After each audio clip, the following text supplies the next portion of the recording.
What if the place you escape to for peace hides a darkness that won't let you go? In the heart of a forgotten Midwestern town, an ancient curse awakens, one that claws at the soul and twists reality itself. Follow our protagonist as they unravel chilling secrets buried beneath the surface, confronting nightmares that bleed into the waking world. This isn't just a story about ghosts. It's a fight for survival against something older, something relentless. Dare to enter, but beware, some doors should never be opened. The Whispering Orchard. On a cold April morning in 1979, the trees behind the Wren farmhouse began whispering again, just as they had the night Eleanor disappeared. The road to Willow's End was little more than a cracked ribbon of pavement slithering through the woods of southern Missouri. Sheriff Amos King kept one hand on the wheel and the other close to the thermos nestled between his knees. The early morning fog clung low, turning the towering oaks and elms into vague silhouettes, limbs like gnarled fingers scraping the sky. He hated this stretch of highway. It was too quiet, too still. They called it the End for a reason. Willow's End wasn't on most maps anymore. The post office had shut down in '71. The gas station had burned sometime after that, maybe '74 or '75. There was no church bell to ring and no school children to chase the wind. Just a dying orchard, a crumbling farmhouse, and the echo of things that should have stayed buried in the loam. The Wren family had lived there for 3 generations. Then, one spring night in 1956, Eleanor Wren, 6 years old, vanished without a sound. Folks whispered she had wandered too deep into the orchard. Some swore they heard singing that night, something sweet and high like a lullaby in a language no one recognized. Her body was never found. Neither was her red coat.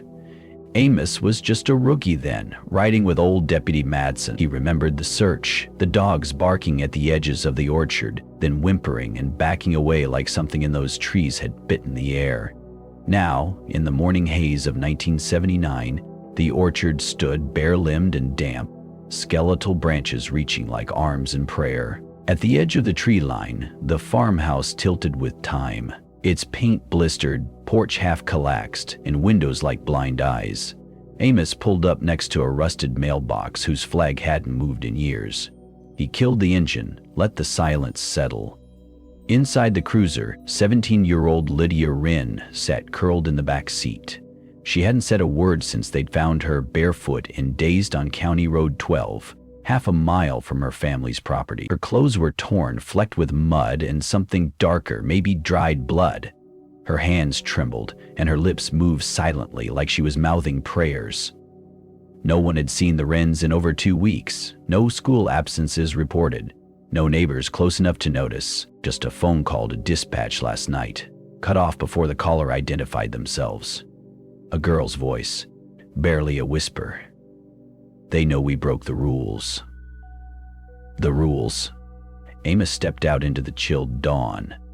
Birds weren't singing, no rustling of squirrels. The air tasted old, like something had died and been buried beneath the roots for a very long time. He opened the cruiser door. Lydia, we're here. The girl looked up, eyes sunken and glassy. Don't go in the trees, she whispered. They don't like that. We'll stay out, he said, though his voice was unsure. The porch groaned as he climbed the steps. The front door was open, drifting slightly in the breeze. Inside, the air was thick with rot, like fruit long past its prime. Flies buzzed lazily around an overturned dish rack. The kitchen clock had stopped at 3:13. He moved room by room, boots echoing against old wood. In the living room, mold bloomed in the corners. On the wall, a framed portrait, Richard and Margaret Wren, smiling stiffly, with Lydia in the middle, maybe 7 years old. Her eyes in the picture seemed brighter, more alive than the girl sitting outside. In the hallway, he found something that made him stop. Scratched into the wallpaper, just beneath a crucifix, they listened through the branches, and below that, in smaller handwriting, frantic, we broke the circle. His gut twisted. In the upstairs bedrooms, he found signs of struggle: sheets torn, lamps knocked over, a Bible open to Exodus, the verse underlined in red pencil, "Thou shalt not suffer a witch to live." Down the hallway, a locked door. He knocked, no answer. He forced it open. Inside was what looked like a child's room, walls covered in faded wallpaper with yellowing clouds and paper kites. In the center, a circle drawn in chalk, candles long since melted, a ring of small bones, animal maybe, but some longer, almost human. In the corner sat a tape recorder. He pressed play. First static, then a young girl's voice, Lydia's. April 2nd, we tried the ritual again, Mom said, never to touch the old book, but Jacob said it was just stories. We just wanted to see Eleanor. I think we messed up. There was whispering last night. In the trees. They're watching. Static. Then a final whisper, barely audible. We didn't finish the circle. Amos staggered back. Outside, the wind picked up, sudden and sharp. The orchard began to creak, branches shifting without a breeze. It sounded almost like breathing. He rushed down the stairs, heart pounding. But Lydia was no longer in the cruiser. Her footprints, bare and dark, led straight to the tree line. He shouted her name. No answer. Only the low rustle of the orchard, and something else, deeper, a hum, like a chant without words, old and wet with earth. Amos drew his flashlight and his revolver. He took a step toward the trees, and then stopped. Just past the first row of trunks stood a figure. It was Lydia, or something that wore her face. She smiled, but her eyes were all wrong, glassy and black like marbles soaked in oil. Her mouth opened far too wide, and something long and pale unfurled from her throat. Then she was gone. Back into the orchard, and the trees began whispering again, just as they had in 1956. The circle unbroken Sheriff Amos King hadn't moved in over a minute. His boots were sunk half an inch into the wet soil, but it wasn't the mud that kept him there. It was that grin. That impossible grin from the thing that wore Lydia's face. The wind tugged at his coat. The trees moaned softly.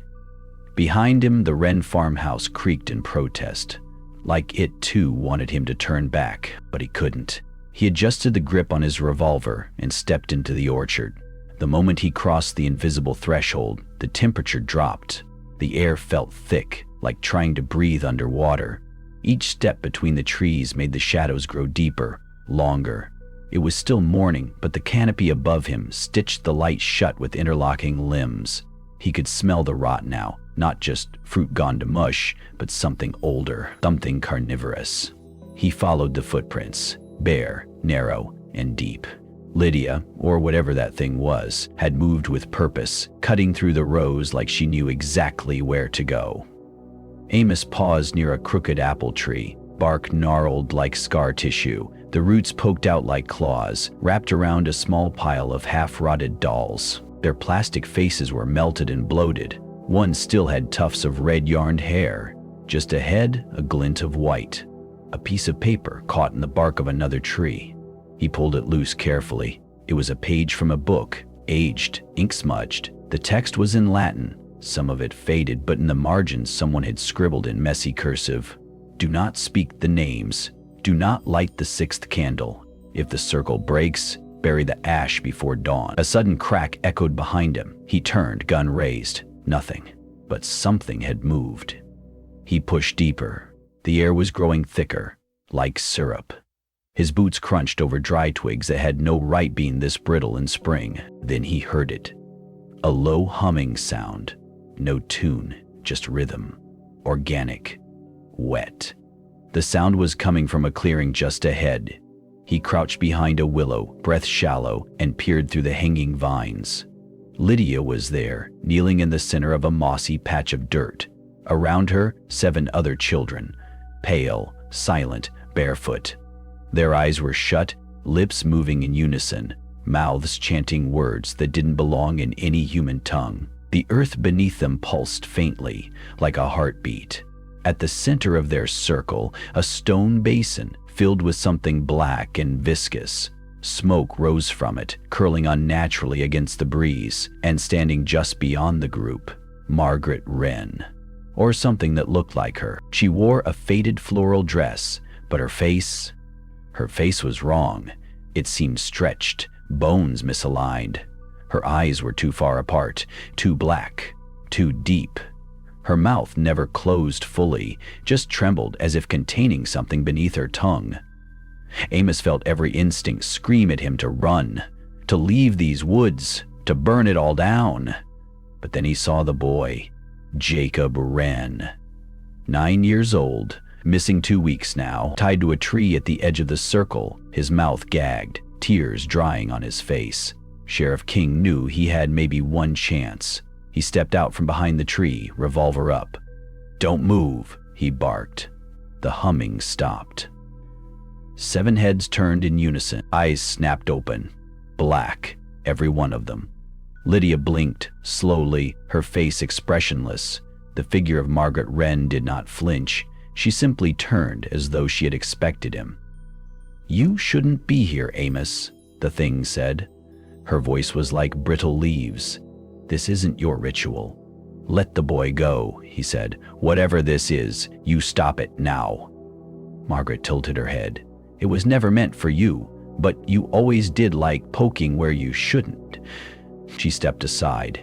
Behind her, the stone basin began to glow faintly. The smoke grew thicker, twining around the children like tendrils. "Don't you see?" she whispered. "The Wrens were never a family. We were a seal." And then Lydia stood. "The bloodline was the key," she murmured, voice flat. Amos aimed directly at Margaret. "I'll shoot. You can't kill what doesn't breathe," she smiled. He pulled the trigger. The shot rang out like thunder. The bullet struck Margaret square in the chest and passed through her like mist. Her form rippled, then folded in on itself with a hiss. The children collapsed instantly, as if their strings had been cut. The basin cracked. Smoke erupted, a high-pitched screech like metal on bone piercing the air. Amos ran to Jacob. He cut the ropes, pulled the boy into his arms. "Don't look," he muttered. "Don't you dare look." Behind them, the clearing erupted in noise. The trees shook.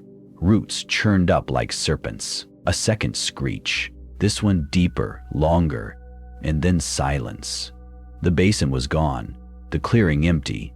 So were the children, except Lydia. She stood alone in the center, eyes wide, blood trickling from her nose. "Amos," she whispered, "it's still hungry." He started to reach for her, but her body convulsed. She dropped to her knees, gasping, claws of dirt and ash rising around her feet. A mark, black and circular, began blooming across her chest, like mold spreading beneath her skin. He grabbed Jacob, backed away. "Stay with me, Lydia." But her gaze turned upward, lifeless. I broke the circle," she gasped, "and it chose again." Then she collapsed. Gone, no pulse, but her lips, they kept moving, whispering a name. He didn't hear it, but Jacob did. The boy screamed. Back at the cruiser, Amos radioed for backup, but the static was endless. No signal. The trees behind him were still now, as if they'd never moved. He turned to Jacob. "You're safe now," he lied. Jacob shook his head. "It followed us." Amos blinked. "What?" Jacob pointed to the rearview mirror. "There," he whispered, and Amos looked. In the mirror, through the fogged window, a shape stood beneath the tree, tall, thin, wearing a red coat. Blood beneath the roots. They buried Lydia Wren at dusk, and by dawn her grave was already wrong. It wasn't the headstone, though the fresh wood had splintered strangely overnight, almost as if it had rotted from within. It wasn't even the soil, though Sheriff Amos King swore it hadn't packed right no matter how many times the gravedigger's spade pressed it flat. No. It was the silence. Hollow, too wide for a country morning. No crickets. No birds. No wind. As if the whole patch of earth held its breath. Standing at the edge of the cemetery, Amos lit a cigarette with fingers still stained from cleaning Jacob's blood off the back seat of his cruiser. He hadn't smoked in over a year, but today was already heavier than yesterday. Jacob Wren hadn't said a word since the night before. He'd woken screaming in the middle of the night, eyes wide, whispering about the redcoat. Then, nothing. Now he just sat in Amos's cabin wrapped in a blanket, staring out the window like he was waiting for something. Amos took another drag. From across the cemetery, Reverend Greeley approached, dressed in his usual black, Bible tucked beneath one arm. He stopped short of the grave, staring at the mound of disturbed earth. "You should let the boy stay with the pastor's family," the Reverend said without looking up. "He needs prayer, not more secrets." Amos exhaled smoke through his nose. "And you think your sermons will scare the thing back into the woods?" Reverend Greeley's face twitched. "There are things that don't belong to us. You dig deep enough into the hills out here, you'll hit bones that predate our Lord." Amos turned toward him. "What do you know about the Wrens, really?" A long pause. Then the Reverend's voice dropped. "Margaret Wren came to this town the year I was born. No husband, just her and her land. The church offered help, but she refused. Every season the apples grew blacker. Crows nested in her orchard, year-round. And every generation after, stranger still." He looked at Amos, something close to fear in his eyes. "The Wren women don't die, Sheriff. They disappear. And when they come back," a loud crack echoed behind them. Both men turned. The headstone had split in half. No one had touched it. Reverend Greeley made the sign of the cross. Amos crushed the cigarette under his boot. He didn't believe in curses, but what crawled through those woods last night wasn't just superstition. It had a name, and Jacob had heard it. Back at the cabin, the boy hadn't moved. He sat at the small wooden table, untouched oatmeal in front of him. Outside, the fog hung low, and the trees beyond the field swayed without wind. Amos sat across from him, trying again. "Jacob," he said softly. "You don't have to talk if you're not ready, but if you remember what she said, Liddy, before she changed, I need you to tell me. Anything helps." The boy's lips barely moved. "She whispered it." Amos leaned forward. "What did she whisper?" Jacob's hands tightened on the edge of the table. "A name. It sounded old, like bones when you snap them. She didn't say it loud, just enough." Amos waited. No interruption, just the clock ticking on the wall. "Can you spell it?" he asked. Jacob nodded, picked up the pencil Amos had left and began to write, slowly, carefully. The letters were crooked, uneven. THEHOLLOWED. Amos stared. He'd heard strange names in his time, especially from old folklore in the hollers and ridgelines north of Dry Creek, but this one had weight, and like it knew he was reading it. "The Hollowed," he whispered aloud. The room dimmed slightly, as if the clouds outside thickened in protest. Jacob dropped the pencil. "I think it lives under the trees," the boy said quietly. "It waits until a girl breaks the circle, then it takes someone." "Someone?" Amos asked. Jacob looked up, eyes glassy. "It doesn't eat them, it makes them hollow." The word hung there like a death sentence. That afternoon, Amos drove into town. He didn't trust the cell tower, something had fried it the night before, and the radio still hissed with empty static. So he stopped at the Dry Creek Library. It was old, musty, barely funded, but the town's historian, Miss Elspeth Grady, had worked there since the 1970s. If anyone knew what the Hollowed was, it'd be her. She didn't greet him when he came in, just stared. "You've seen it," she said plainly. "I don't know what I saw." "You do," she said, "and if you say its name again inside this building, I'll lock the doors behind you and call the priest." He raised an eyebrow. "Elspeth?" But her eyes didn't flinch. She gestured to the reading table, laid out with 5 books, none from the library's catalog. No titles on the spine, just aged leather, stained and warped. You're not the first to ask about it, but you might be the last who gets to. Amos took a seat. The pages smelled of smoke and vinegar.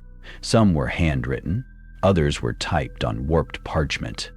Before the town was called Dry Creek, before the church was raised, the land belonged to something else, she began, her voice a practiced cadence. The people who lived here didn't farm, they bled into the ground. Ritual, sacrifice, invocation, not to gods, to something beneath. The hollowed tree, they called it then. She tapped one page, a sketch, rough charcoal of a massive oak, rotted and twisted, with human shapes carved into its bark. They said it wasn't a tree, just wore one, like a body, and under it was the thing. Amos flipped through the pages. Why the Wrens? Because they broke the pact. Or maybe they never did. Each generation, one girl was taught the circle, taught not to break it. The candles, the ash, the names, but someone always did. She leaned in, and when that happened, the creature didn't just kill, it entered someone. A host? A seed. Amos shut the book. Then we're already too late. Elspeth didn't blink. Maybe. Or maybe it hasn't finished blooming.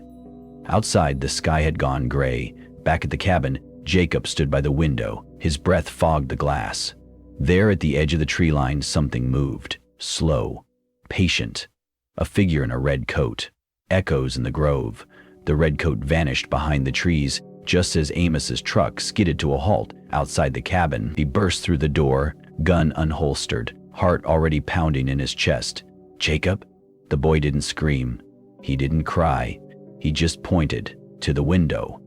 She was standing right there, he whispered. I didn't blink. Amos scanned the tree line. Nothing moved now but mist, curling like smoke between the oaks.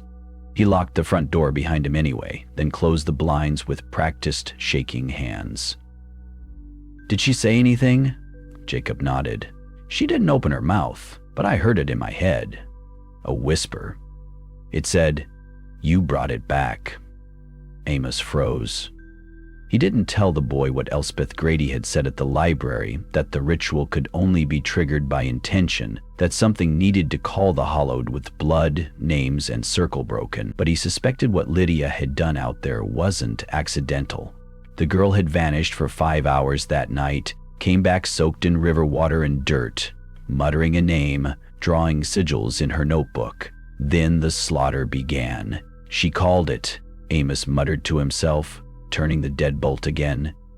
And now it wants someone else. Jacob pulled his knees up to his chest. But why me? Before Amos could answer, the cabin's lights flickered. The bulb above the stove popped with a hiss.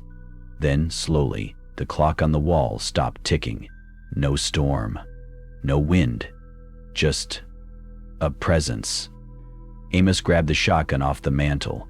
We're leaving, but no arguing. Grab your coat. He didn't wait for Jacob to respond. In 2 minutes, the boy was bundled in the back of the cruiser, and they were barreling down Old Mill Road, headlights cutting into the fog. He wasn't going to let that thing nest in the boy's head, not like it had done to Lydia, not like it had done before, because this wasn't the first time the Hollowed had walked Dry Creek. 27 years ago, when Amos was just a deputy, there had been another girl. Her name was Violet Kinsey, 14, smart, shy. She lived on the eastern edge of the orchard lands. One night she'd gone missing for a day and returned changed. Not possessed, no, it was subtler than that. Quiet, strange. Every night she lit candles around her house, painted runes on her arms. And then, after a week, her little brother drowned in the bathtub, with no water in his lungs. Violet vanished the next night. They never found her, except for a piece of red cloth clinging to a tree root in the orchard. Back then people whispered, but nobody had names. Nobody called it Hollowed, but Amos knew better now. Whatever this was, it was old, and it returned in cycles. As he reached the main road, he made a snap decision. The boy needed to be with someone the Hollowed couldn't reach, so he turned west, toward the Church of the Sacred Mercy. Reverend Greeley met them at the doors, lantern in hand. "I figured you'd come here eventually," he said, without a hint of surprise. "You said prayer wouldn't stop it." "No, but shelter still means something, especially here." They stepped inside the old chapel, the wooden floor groaning beneath their boots. The stained glass windows pulsed faintly in the moonlight, casting broken rainbows across the pews. Jacob sat near the altar, eyes heavy, the exhaustion finally catching up with him. Greeley handed Amos a cup of bitter coffee. "I went back to the grave," he said, voice low. The earth moved again. Something dug its way up. Amos didn't respond, just sipped the coffee and stared at the boy. "We're not dealing with a ghost, Amos." "I know. It's a covenant. Old blood, old pacts. Somebody opened the circle.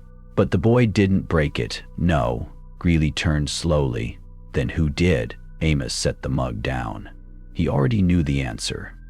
He returned to the Wren house that night, alone. It was still sealed with yellow tape, though the boards creaked as if someone had been walking them all day. The inside was cold, unnaturally so. No electricity, no life, but the scent of burning wax lingered, and on the dining table, laid carefully beneath a cracked plate, was Lydia's notebook. He opened it. Sketches, notes, circles with crooked Latin phrases scribbled in the margins, and then a page with a single name written again and again. The Hallowed, the Hallowed, the Hallowed. Below it, in a different hand, older, faded, was a prayer. Or maybe a warning. "He who eats the mouth of the tree shall wear the name that was buried. Do not speak the ring aloud. Do not enter without offering. She will walk again when the woods go blind." A sound from upstairs, floorboards bending. Amos drew his revolver. "Lydia," he called. No answer. He climbed, slowly, one step at a time. The second-floor hallway was darker than the rest of the house. Only the moonlight gave shape to the shadows. And at the far end, the attic door hung slightly ajar. He pushed it open.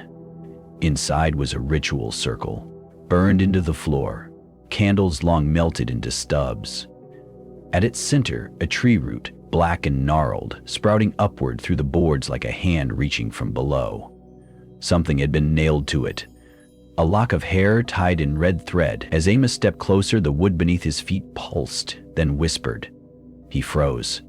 The voice was faint, like wind under a door. "She fed me." And suddenly the air turned solid, not just cold, but weighted, like a vacuum, like gravity had shifted. Then came the scream, not from the house, from the church. Amos ran. His truck roared to life, headlights flashing like sirens as he tore back down the road, heart hammering, gun on the seat beside him. He reached the chapel in minutes. The front door stood wide open.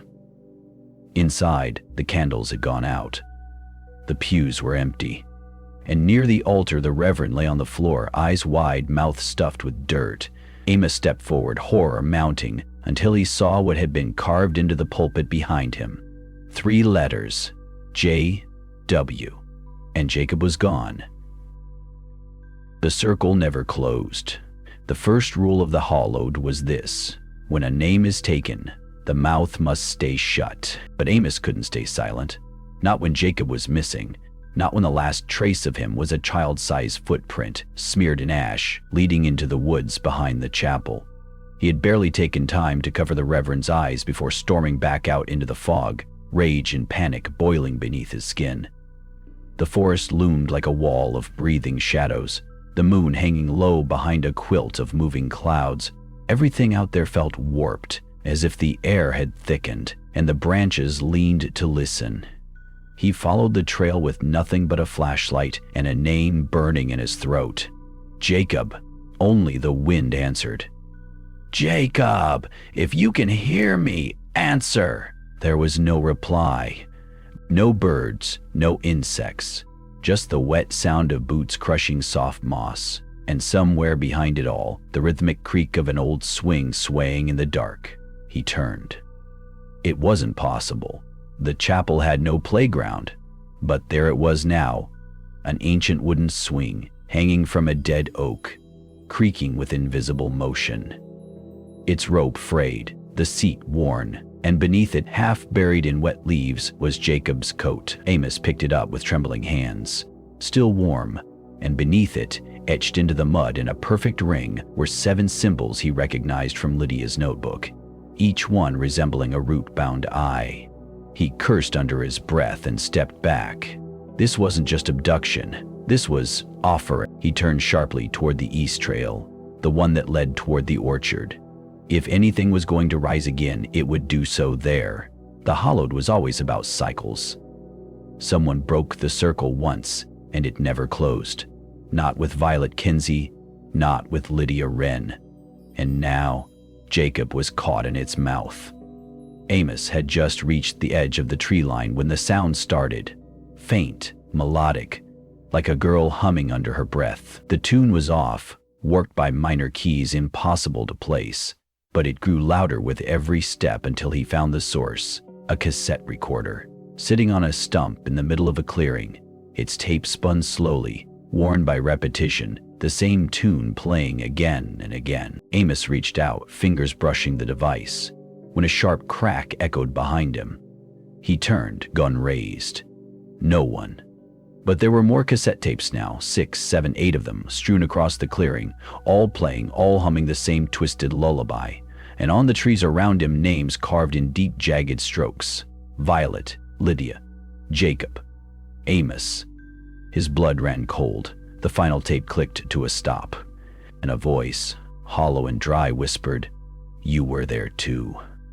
Amos staggered back, breathing hard, gun still raised. He didn't wait to see what came next. He ran. Through brush and bramble, past the ruined greenhouse and the twisted scarecrow tree, until he reached the orchard's edge, where the air felt colder and wrong, as if he'd crossed an invisible threshold. This was where Violet had vanished, where Lydia had been found kneeling, hands covered in bark, and now the trees were blooming out of season, white blossoms shaking like teeth in the wind. Amos stepped between the first rows, each tree's limbs bending unnaturally toward him.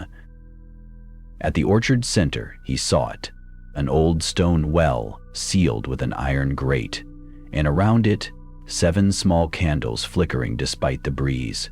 He approached slowly. The well whispered, not in words, in memories. He saw Violet standing at the lip of it, cutting her palm. He saw Lydia kneeling, head bowed, muttering as the ground cracked open. He saw himself, 27 years ago, young, uniformed, terrified, holding a lighter, watching a name burn on paper as something moved beneath the stones. No, he growled aloud. No, I didn't, but the truth was already unraveling. He had been part of the first circle. He had helped Greedley and the others when they'd tried to bind the Hollowed. Back then, it wasn't about worship, it was containment, a pact. One sacrifice every generation, one name written, one name buried, keep the rest safe. They thought they could control it, but now the roots had split wide and the names were crawling free. Amos dropped to his knees beside the well, staring at the grate. There were fresh scratches on the metal, child-sized. Jacob had been here. "Where did you take him?" Amos muttered. "What do you want from him?" The wind died, and from deep below the well, a single word echoed up. "Return." He froze. "Return what?" Silence, then a flutter of paper. He looked down. Jacob's notebook lay open beside him, where it hadn't been seconds before. On its final page, a drawing, crude, done in red ink, a circle of 7 children, one missing a face, and below it, in a shaking hand, "She is not done." The ground beneath him shifted, a soft groan, wood giving way. He rolled to the side just as the grate collapsed inward and the stones around the well cracked. A gust of cold air blew up from below, carrying with it the scent of earth, wax, and something old. From the darkness, a shape began to emerge. It wasn't large, it wasn't monstrous. It looked like a girl. Dirt-caked skin, hollow eyes, dressed in Lydia's coat. But Amos knew that wasn't her anymore. And in her hand, limp and silent, was Jacob's cap. The Hollowed had taken him. The circle was open again, and this time it would not close without blood. She always comes back. The thing that wore Lydia's coat didn't move. It just stood there, framed by the broken mouth of the well, eyes like burned-out candles fixed on Amos. The silence between them stretched taut, thick with unspoken memory. The orchard around them had gone still, branches frozen mid-sway, leaves whispering not from wind, but from presence. Amos stepped back slowly, hand hovering near his holster. But he didn't draw. Guns hadn't saved them last time. He remembered Violet's scream as she was pulled backward into the tree line, the frantic prayers of Reverend Greeley, the circle drawn in salt and ash, smudged by a single misplaced foot. They had followed the rituals, but not all of them. "You're not her," Amos said, his voice cracking. The thing in the coat tilted its head. Not mechanically, not like some ghost puppet. It was deliberate. Knowing. "Jacob," Amos said, holding up the cap. "Where is he?" The creature raised one hand, pointing toward the eastern edge of the orchard, where the trees grew denser and the earth sloped into mist. Then it turned and vanished into the well. Not dropped, not climbed. Folded into shadow, like paper through a slit. Amos didn't wait. He ran toward the direction it had pointed, breaking through low branches and thorns, Jacob's name on his lips, his flashlight flickering with every breath. He passed trees whose bark peeled like old skin, symbols carved deep into their cores, rude eyes, split mouths, hands reaching upward. The deeper he went, the more unnatural the world became. The air felt electrically charged. The soil no longer smelled like decay. It smelled like wax, and candle smoke, and rainwater that had never touched the sky.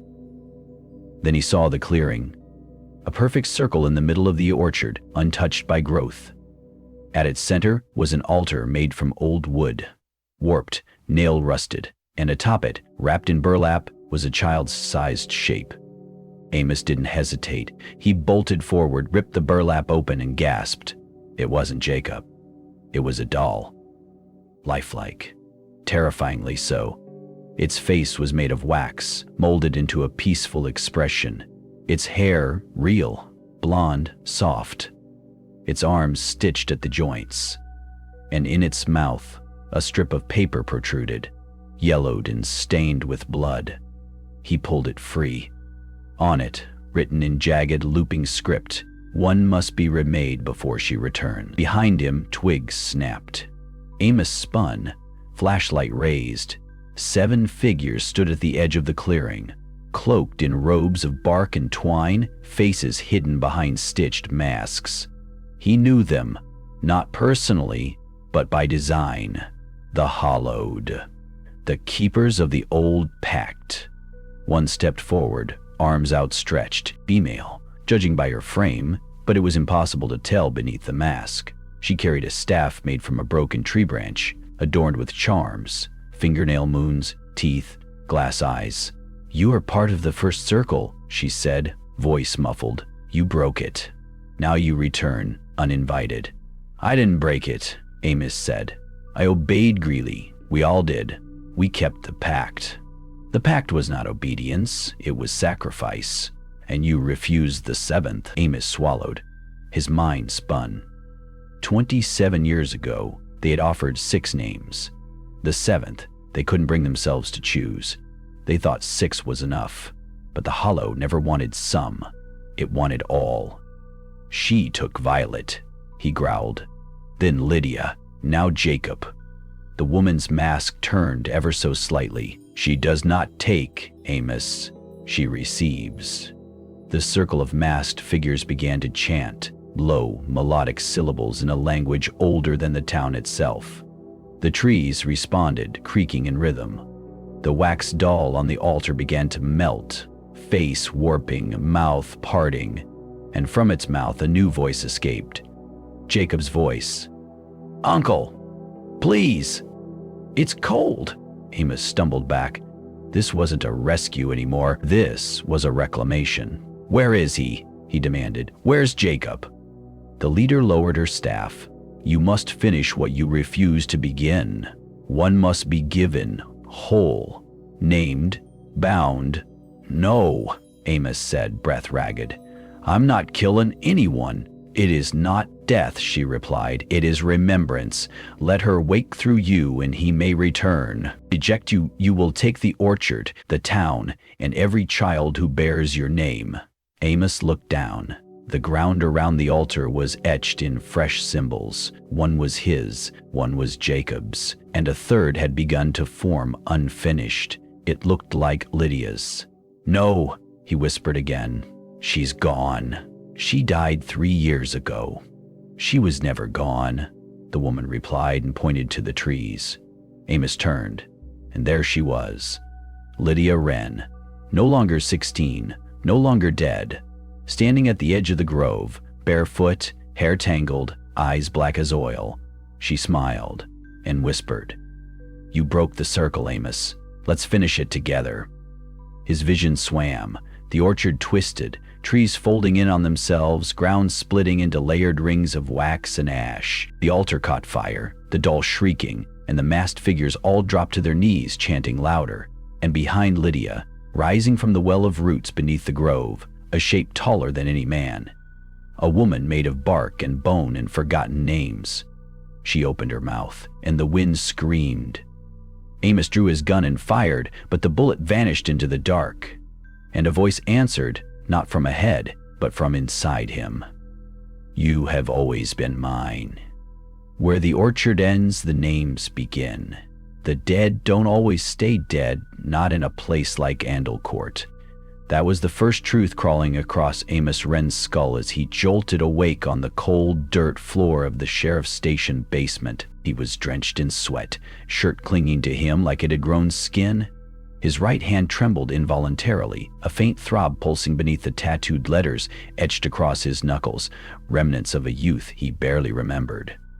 His left hand clutched something sticky, warm. It was Jacob's cap. He blinked. For a moment he thought he could still hear chanting, low, layered, ancient, but it faded as his vision adjusted to the flickering yellow light above. The basement smelled of bleach, rust, and the mildew of things forgotten. Faint scuff marks marred the concrete around him, like something had been dragged. He wasn't alone. A figure stood in the corner, watching him. Deputy Nora Lane. Sharp-jawed, eyes like flint, hair tied back in a rough ponytail, she was holding a mug of something, steaming, and a shotgun balanced across her thigh. "You were gone 3 days, she said, her voice flat. 3, eh? You stumbled back into town last night muttering about the hollowed, said Jacob was taken, said Lydia came back." Amos sat up slowly. The bruises along his ribs screamed, his neck throbbed, his mouth tasted like ash. "She was real," he whispered. "Lydia," she stood in front of me. Nora crouched, placing the mug beside him. Coffee, black and bitter. "People say a lot of things when the orchard's involved. The orchard makes shadows walk and graves whisper, but I saw the blood on your shirt. That wasn't hallucination." Amos took the mug, but didn't drink. "Where's the preacher?" Nora hesitated. "Dead. 2 nights ago. Hung himself in the bell tower. Left a message carved in the wood." He looked at her. 7 names, she said. 6 carved deep, 1 unfinished. Yours. Amos felt the world sway. Nora leaned closer. "What the hell is going on out there, Amos?" He didn't know how to explain it. The rituals, the pact, the hollowed, Lydia's return, Jacob's voice from a wax doll's mouth. So he told her everything, from the first circle to the orchard's reawakening, the deal they made to protect Andlecourt, the ritual they abandoned, the 7th name unspoken, Lydia's disappearance, the thing in the well, the black-eyed girl smiling like memory made flesh, and how Jacob was still out there. When he was done, Nora sat in silence. Her fingers tapped once on the shotgun's barrel. "That explains the sheep." "What sheep?" Sunday night, every animal from the Myers farm gathered at the north fence, just stood there, staring at the orchard. Not a sound, not a bleat, just still. Amos shivered. Like they were listening. She nodded. Like they were waiting. He stood slowly, every joint protesting. "It's starting again. The pattern. The rituals." "No," Nora said. standing with him. It's not starting again. It never stopped. We just buried it, like we bury everything in this town. They left the basement together. Outside, the sky was gray, clouds low like a lid pressing against the world. The wind had changed. It no longer moved the trees.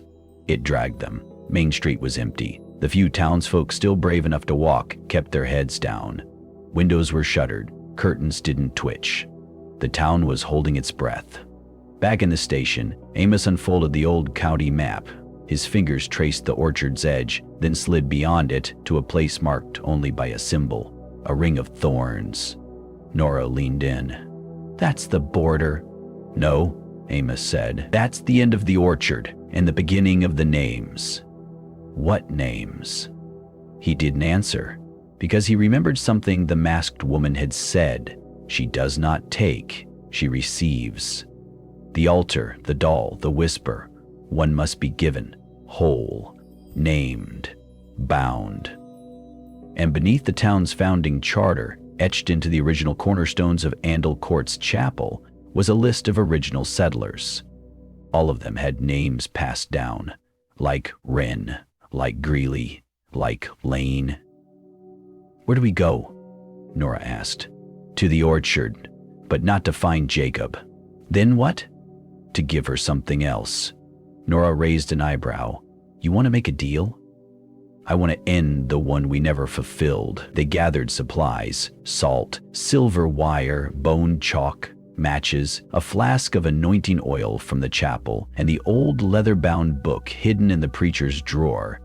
A ritual codex, handwritten in a mixture of Latin, Hebrew, and something that didn't belong to either. They drove until the road became gravel, then grass, then roots. The orchard awaited. This time, the trees didn't just watch. They leaned in. Amos stepped out, crunching leaves underfoot. The air was heavier. Time felt staggered, like they had stepped into a pocket that ran parallel to the town, but deeper, more ancient. In the distance, a bell rang, but there was no church near. Nora followed close. "Where's the altar?" He pointed northeast, past the wax grove. "It moves, but I know how to find it." "How, we ask?" He knelt, pressed his hand against the soil, and whispered the old phrase. "Tell me where she waits, and I will come unarmed." The wind stopped. The silence deepened. Then, far off, a single tree creaked and opened, a split in its trunk, wide enough for them to step through. Nora hesitated. "We're really doing this?" Amos looked down at Jacob's cap, clenched in his hand. "She took him. She wants me. Let's see if she'll settle for a memory instead." They stepped into the split tree, and into another place. It wasn't the orchard anymore. It was beneath it, a space where the roots formed archways, twisting upward like cathedral vaults. Shadows moved like fish beneath frozen water. Every few feet, they passed names carved into the wood. Old names, repeating names, family names. He repeated the name. He went faster now. And he repeated the name. He repeated it. He repeated it. He repeated it. Family names, some crossed out, some incomplete. At the center stood a second altar, this one of bone and wax, draped in black cloth. Upon it rested a blank mask. No eyes, no mouth. Amos approached. He pulled the flask from his coat, anointed his own hands, and reached toward the mask. But before he touched it, it spoke. "You offer." He froze. Nora raised her gun. The voice came from everywhere, deep, feminine, layered. It carried weight, age, longing. "Do you offer?" it repeated. Amos swallowed. Not blood, not life. A memory. "My memory. Take it. Let him go." The mask began to drip, melt. It was no mask at all. It was a face, his own, younger, hollow-eyed, full of guilt. It smiled and whispered, "Memory is just the first course." Amos staggered back from the altar, his breath ragged. The face on the mask, the twisted reflection of his own past, seemed to mock him, as if every secret he'd buried was now a festering wound exposed to the cold light. Nora's shotgun was steady in her hands, but even she didn't move closer. "What now?" she asked, voice tight. Amos swallowed hard, fighting the rising tide of dread. "We need to find the others. The names, every one of them. They're all tied to this place. The orchard isn't just cursed. It's a ledger, a list. Every soul ever claimed and every debt unpaid." The roots above them creaked ominously, shifting like the beating heart of the earth. Shadows flickered between the arches, fleeting glimpses of movement too quick to focus on. He reached into his coat and pulled out the leather-bound codex, the preacher's journal. He flipped through the brittle pages until he found the passage he sought, written in faded ink and strange symbols. "Ere," Amos said, tracing the ancient words with a shaking finger. "It describes the ritual. The pact was never meant to be permanent. It was a cycle, offering a life, a soul, or something dear in exchange for protection. But someone stopped paying. Someone broke the chain." Nora frowned. "Which means?" "Which means the curse is waking up, and it's hungry." A cold wind snaked through the hollow beneath the orchard, stirring dust and whispered secrets. Amos could feel it clawing at his skin, like icy fingers dragging him toward the altar again. "We don't have much time," he said. "The town, it's the next name." Nora's eyes narrowed. "Then we go back. We warn them." As they emerged from the hollow tree, the orchard loomed behind them, its branches writhing like living things in the gray light. The sky was darker now, heavy with the threat of rain, but there was something worse than weather hanging in the air. The birds had fallen silent. The town itself was eerily still. Doors shut tight, windows barred. The streets were empty, save for a few distant figures standing motionless at their thresholds. Amos and Nora moved cautiously toward the sheriff's office, where Deputy Mills had promised to meet them, but when they arrived, the building was dark and deserted. No sign of Mills, only a single note pinned to the door with a rusted nail. Amos unfolded the paper, eyes scanning the hastily scrawled message. "They come at dusk. Stay inside. The names are not safe." A low rumble vibrated through the air, like the growl of something waking beneath the earth. Nora gripped Amos's arm. "What the hell is going on?" "We're running out of time," he said grimly. "And whatever they are, they're coming for the town." The sun began to set, bleeding red into the horizon. Shadows stretched long and unnatural, folding over the empty streets like a shroud. From the corner of his eye, Amos caught movement. Figures emerging from the darkness beyond the orchard's edge. They were tall, thin silhouettes, cloaked in ragged clothing, faces obscured by shifting shadows. Their eyes glowed faintly, reflecting the dying light. "Those are the Hallowed," Amos whispered. "The forgotten souls, the ones who failed the pact." Nora raised her shotgun, but the figures didn't charge. Instead, they moved silently, surrounding the town like a tightening noose. Suddenly, a chilling voice echoed from the distance, cold and hollow. "The names must be paid." Panic rippled through the few residents still visible. People running to lock doors, children crying, prayers muttered in desperation. Amos and Nora sprinted to the Wren family farmhouse, a crumbling relic on the outskirts where Amos hoped to find his estranged brother, Caleb. Inside, the house smelled of dust and old smoke. Caleb was there, pale and gaunt, eyes darting nervously as he stacked shotgun shells. "They're coming," Caleb said without greeting. "I've barricaded the doors and windows, but it won't hold." "We have to perform the ritual," Amos said urgently. "We need to seal the pact before the Hallowed break through." Caleb shook his head. "We stopped the ritual years ago. It's too late." "No," Amos countered. "It's never too late. We just have to pay the price." As night fell, the Hallowed's presence grew stronger, grotesque shadows flitting past the windows, scratching at walls, whispering names in voices both human and monstrous. Amos gathered the three of them in the dim kitchen, spreading the codex open on the table. The pages detailed a forbidden rite, a way to bind the Hallowed again, but with a terrible cost. "It requires a sacrifice," Amos said, voice heavy with resolve. Not blood, not life, but something personal, something precious. Caleb's jaw tightened. You mean the memory? Amos nodded. The same memory I offered earlier. The mask said it was just the first course. Nora looked at him sharply. And the rest?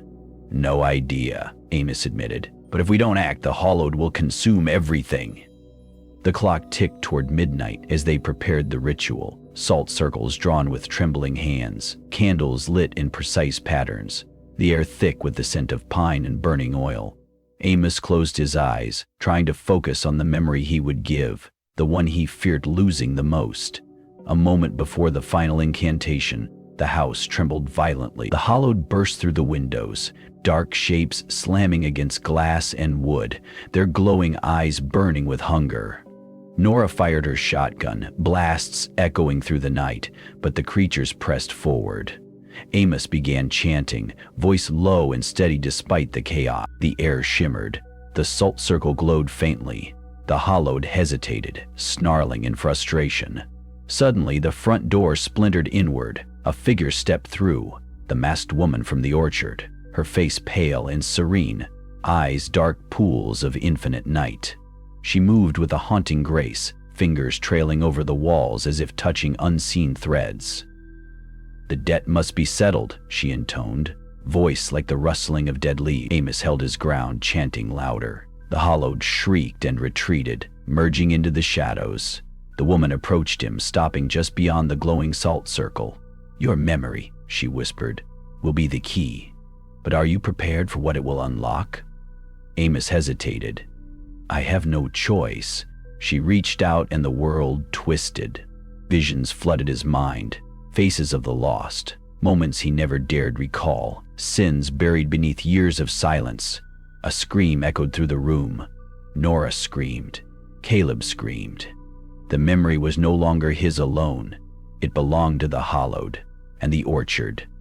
As dawn bled through cracked windows, Amos opened his eyes to a chilling silence. But the price was clear.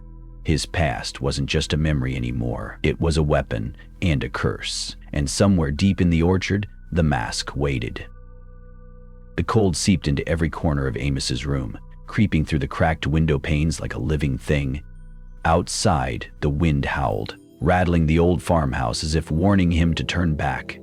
But he couldn't. Not anymore. Not after what he had seen. Last night had changed everything. His mind churned with fragmented images, faces long dead, voices whispering secrets no living soul should hear, memories that weren't his but had somehow become tangled with his own. He sat motionless on the edge of his bed, the weight of it all pressing down on his chest like a physical force. A soft knock came at the door. "Nora," Amos called without turning. "Come in." She stepped inside, closing the door carefully behind her. The flickering candlelight cast shadows on her worried face. She held a small bundle wrapped in cloth, a relic she had retrieved from the town's old folklore museum. "I found something," she said quietly, placing it on the worn wooden table. Amos eyed the bundle. "What is it?" She untied the knot, revealing a cracked leather satchel filled with yellowed papers and brittle photographs. These belonged to the original settlers, their diaries, letters, even sketches of the orchard from centuries ago.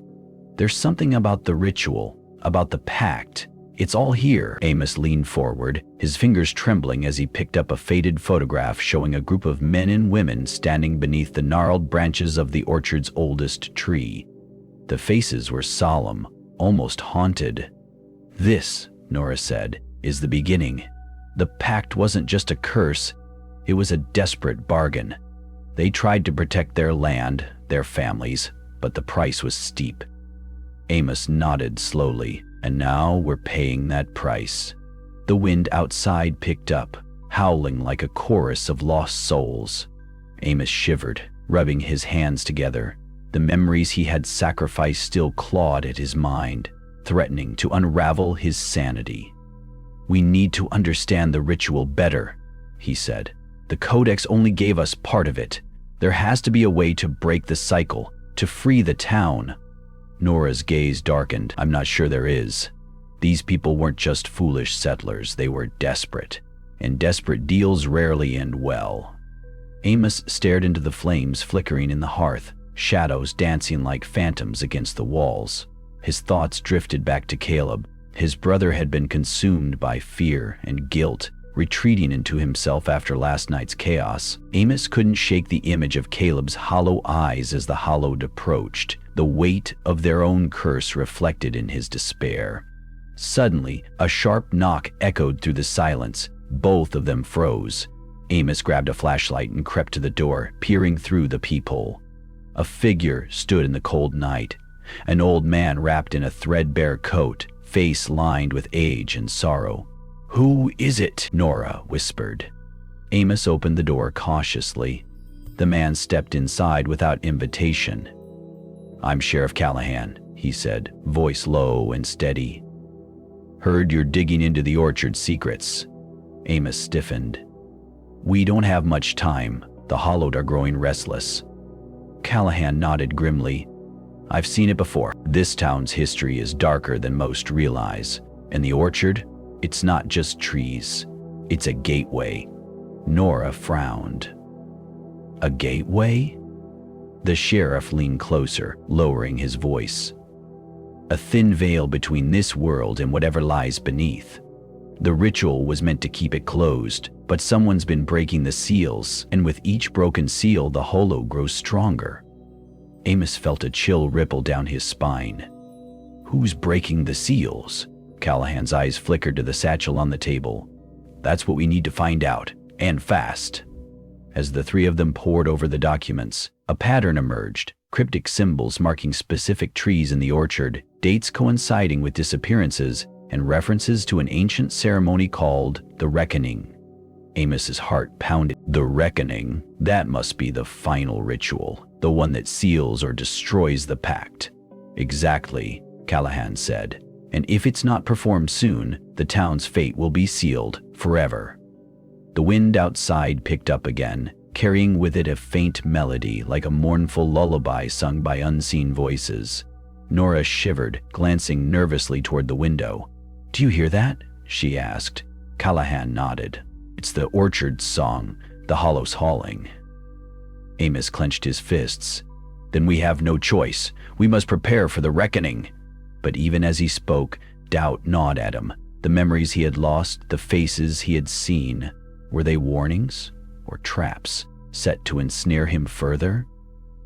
That night, sleep eluded him. He lay awake, haunted by shadows crawling at the edge of his vision, whispers threading through the silence. In the early hours, a sudden knock shattered the stillness. Amos rose, heart racing. At the door stood a young woman, drenched from the rain, eyes wide with terror. "Please," she gasped. "They're coming. The Hallowed. They took my family." Amos stepped aside, letting her in.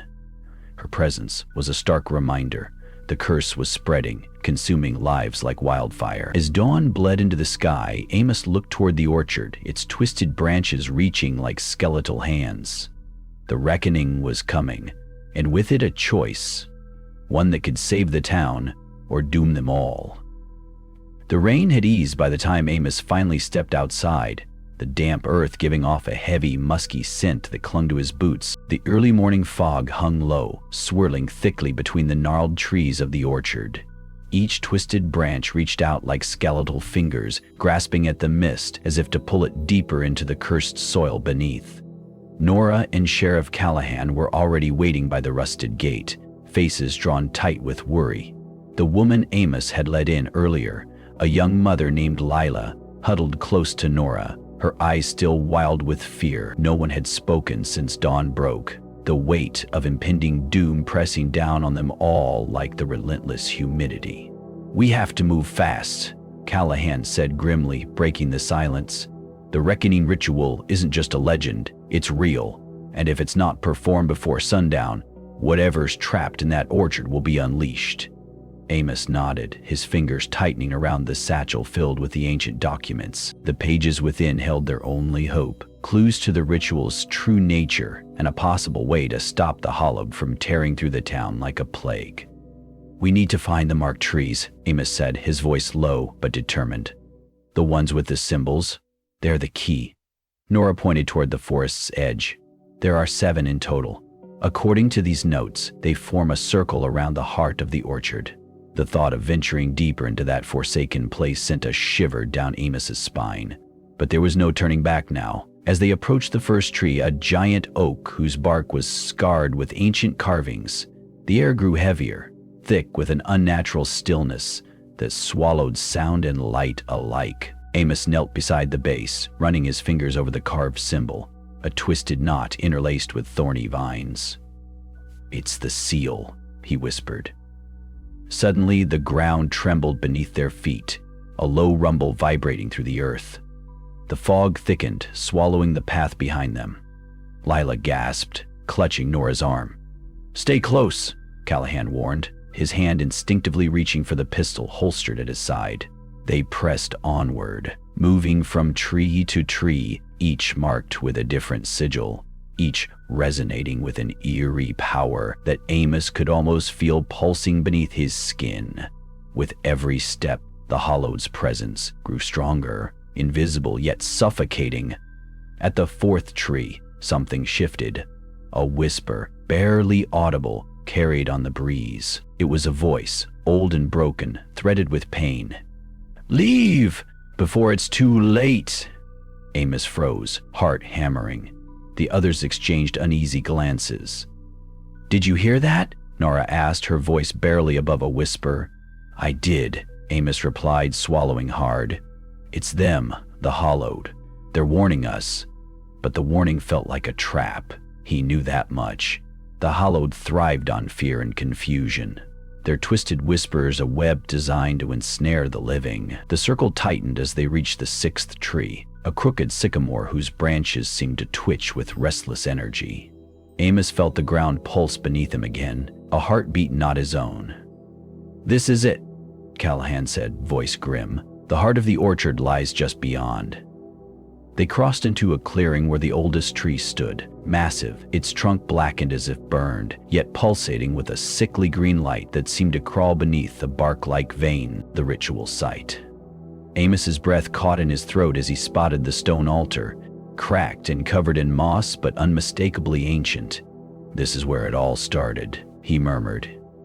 Nora pulled a leather-bound book from her satchel, the pages yellowed and delicate. "The reckoning must be performed here. But it requires a sacrifice." Amos's stomach turned. The diaries hadn't been clear about what kind of sacrifice. Blood? Life? Something far worse? Before they could debate, a sudden crack echoed through the clearing. Shadows coalesced at the edge of the trees, figures shaped from the mist, their faces gaunt and hollow, eyes glowing with unnatural light. The Hollowed. "Prepare yourselves," Callahan barked, raising his pistol. But bullets did little to stop the encroaching specters. They passed through steel and stone like smoke, their mournful wails drowning out all other sound. Amos grabbed Nora's hand, pulling her toward the altar. "We have to start the ritual, now." Nora began chanting words in a language long forgotten, her voice trembling but growing stronger with each syllable. The ground beneath them hummed, responding to the incantation. The Hollow lunged closer, reaching with skeletal hands that seemed to sap the warmth from the air. Suddenly, Amos felt a sharp pain in his side, a coldness that spread like ice. He looked down to see one of the Hollowed's claws piercing through his shirt, a shadowy tendril curling around his ribs. He gasped, staggering back, but the ritual's power held him steady. "Don't stop," he whispered, barely audible.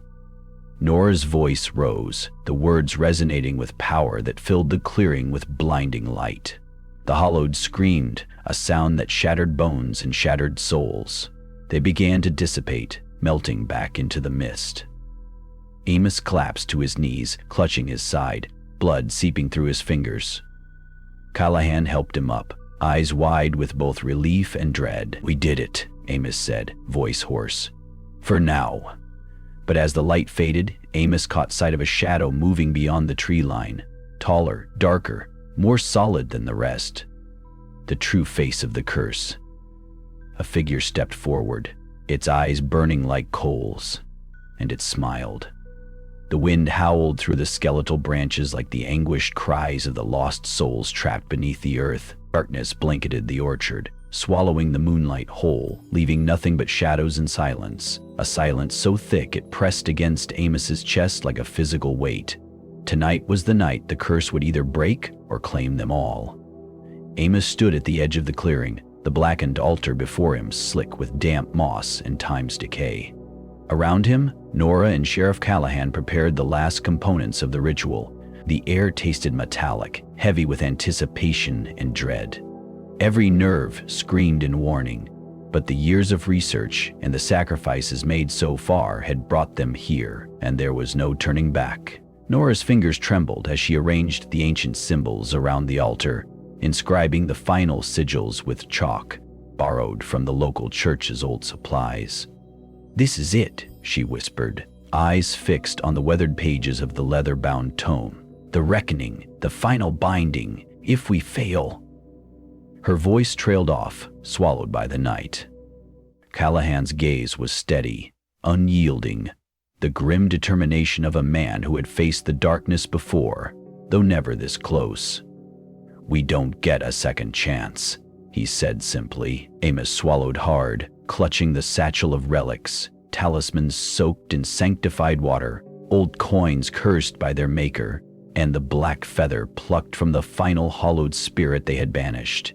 Each item held a story, a price paid in blood and fear. "The Hollowed will try to stop us," Amos said quietly, looking toward the encircling trees where shadows seemed to twitch and coalesce. "Their rage will be unlike anything we've faced." A sudden rustle to their right made all three freeze. A figure stepped from the shadows, moving with unnatural grace, tall, cloaked in a dark, swirling mist that seemed to shift and ripple like smoke. The eyes that met Amos's were ancient, burning with a cruel fire. "You think you can end this?" The voice was a rasp, dripping with malice. "You cannot undo what was carved into this land centuries ago." Amos clenched his jaw.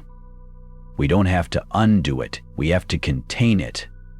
The figure laughed, a hollow, chilling sound that echoed through the orchard. "Contain? No, child. This curse lives because it feeds on despair, on the blood of the guilty, eternal, and now so are you." With a sudden, violent motion, the shadow lunged toward them, tendrils of darkness whipping through the air like vipers. Callahan fired his pistol, the bullets passing through the figure as if it were made of mist. Nora began to chant, her voice rising in a desperate incantation, the ancient words filling the clearing with a resonant power. Amos stepped forward, raising the talisman. It pulsed with a fierce, cold light that cut through the darkness like a beacon. The shadow recoiled, a hiss escaping its lips as the light seared its form. "You cannot win," Amos said, voice steady despite the pounding of his heart. "Not tonight." The battle waged between light and shadow, the very air vibrating with the clash of supernatural forces. The ground beneath their feet trembled, cracking open as spectral figures, remnants of the Hollowed, emerged from the earth, howling in rage and despair. Nora's chant grew louder, stronger. The sigils around the altar flared with incandescent fire, chains of light weaving through the air to bind the spirits in place. Callahan fought off the phantoms, his bullets more symbolic than effective, buying time for the ritual to complete. Amos felt a searing pain in his chest, the shadow's claw raking through his flesh, but he gritted his teeth and pushed forward, pouring every ounce of willpower into the talisman. The light exploded outward in a brilliant wave, engulfing the clearing. When the light faded, the Hollowed were gone, leaving only the echo of their screams. The shadow, the true face of the curse, lay defeated, at least for now. But Amos knew the victory came at a terrible cost. His vision blurred, the wounds bleeding through his clothes, the heavy weight of the curse settling into his bones. He looked toward Nora and Callahan, both exhausted but alive, and whispered, "It's over, for now." The orchard grew silent again, but in that silence Amos heard the faintest whisper carried on the wind, a promise that the curse, like the shadows, would never truly die. The first light of dawn was just beginning to stain the horizon when Amos finally collapsed onto the cold ground beside the altar. His breath came in ragged gasps, body battered and bruised, but the crushing weight in his chest was heavier still, the knowledge that their battle had only postponed the inevitable. The orchard, once a place of death and despair, now felt eerily still, as if the land itself was holding its breath. Nora knelt beside him, her face pale and drawn, eyes haunted yet resolute. "Amos," she whispered, her voice breaking the silence. "The ritual, it worked, but only just. The hollow are contained, but the curse hasn't been lifted. It's still here, beneath our feet, waiting." Amos nodded weakly, the pain flaring again with every breath. "We bought time, but at what cost?" Sheriff Callahan, standing nearby, scanned the dark tree line with a weary gaze. "This land, it's soaked in blood and secrets. That curse is bound to this place, and to us now. We can't leave, not without a way to protect the next souls who come here." The three exchanged a glance, heavy with unspoken fears. The burden of the hollow was no longer theirs alone. It was a legacy etched into the soil, whispered through the pines, carried in the cold wind that cut through the night. Amos pushed himself upright, wincing as his injuries protested. He looked down at the talisman still clutched in his hand. The black feather, once a symbol of death and doom, now pulsed faintly with residual light, a fragile beacon in a world veiled by darkness. "This won't be enough," he said grimly. "The curse feeds on fear, on secrets buried deep. We need to understand its origin if we want any hope of ending it." Nora's eyes flickered with a mix of hope and dread. The town records might hold clues, old diaries, court documents, church ledgers. If the curse began here, maybe we can trace its bloodline, its ritual roots. Callahan pulled his coat tighter around his frame. "There's one place that might help, the County Historical Society, over in Ravenswood. It's been abandoned for years, but I managed to keep it secure after the rumors started. If there's anything about this place's dark past, it'll be there." A shiver ran through Amos as he stared into the distant silhouette of the old town. Ravenswood, a name steeped in whispered legends, ghost stories, and the kind of local lore that always ended with warnings to stay away. But now, it was their only lead. The sun crept higher, casting long shadows over the orchard as they gathered what remained of their strength to leave. Every step back toward the world felt heavier, burdened with the unseen eyes watching them from the depths of the forest. The town of Ravenswood was cloaked in morning mist, the streets empty except for the occasional fluttering of leaves carried on the breeze. The buildings, worn by time and neglect, leaned inward, as if huddling against the cold history that clung to them. Amos, Nora, and Callahan moved cautiously, the weight of their mission heavy on their shoulders. The Historical Society building stood at the end of Main Street, a brick structure with peeling paint and shuttered windows, its once proud facade now a monument to forgotten memories. Amos pushed open the heavy door, the hinges groaning in protest. Inside, dust motes danced in the pale light filtering through cracked windows. Rows of filing cabinets, shelves of brittle books, and stacks of yellowed papers filled the air with the musty scent of decades past. The silence was oppressive, broken only by the creak of floorboards beneath their feet. Nora set to work, pulling out old ledgers and diaries, scanning each page for any mention of the curse or the hallowed. Callahan kept watch by the door, ever vigilant. Hours passed like this, the past whispering to them through ink and paper. Then, in a brittle diary dated back to the late 1800s, Nora's finger paused over a chilling entry. October 31st, 1887. The hollow rise once more. The blood debt has not been paid, the ritual falters, and with it, the land bleeds sorrow. The townsfolk fear the old orchard, the site of the binding, for it is the cradle of the curse. The only hope lies in the bloodline's last heir, the one who carries the talisman's light. Amos's heart thundered in his chest. The bloodline? That means the curse is tied to a family. Family still here. Nora nodded slowly, eyes darkening with realization. And if the curse is tied to blood, then breaking it means confronting the past, the sins of those who came before. Callahan turned sharply, sensing the shift in the room's atmosphere. We need to find this heir. If they hold the key, then time is running out. Their search led them through dusty archives and forgotten records, unearthing names and faces erased by time but never by the curse. The house, in turn, takes them back. The more they uncovered, the heavier the truth pressed down on them. The curse was a stain on Ravenswood's soul, a living nightmare passed down through generations. As dusk settled outside, Amos felt the familiar chill creeping up his spine. The room seemed to darken, shadows lengthening unnaturally. A whisper brushed his ear, cold, urgent.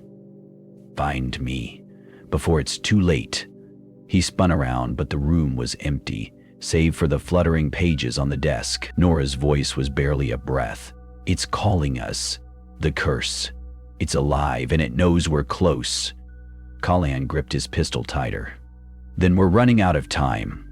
That night, as they prepared to leave the Historical Society, the air grew thick with a suffocating dread. The flickering light of their lantern cast monstrous shadows that danced along the walls. Amos's thoughts raced, haunted by the diary's words and the silent voice that seemed to beckon from the darkness. Suddenly, a loud crash echoed from the back room. They rushed in, hearts pounding, to find the windows shattered, shards of glass scattered like teeth across the floor. On the ground, smeared in the dirt and grime, was a single black feather, the same as the one on Amos's talisman. "Ah!"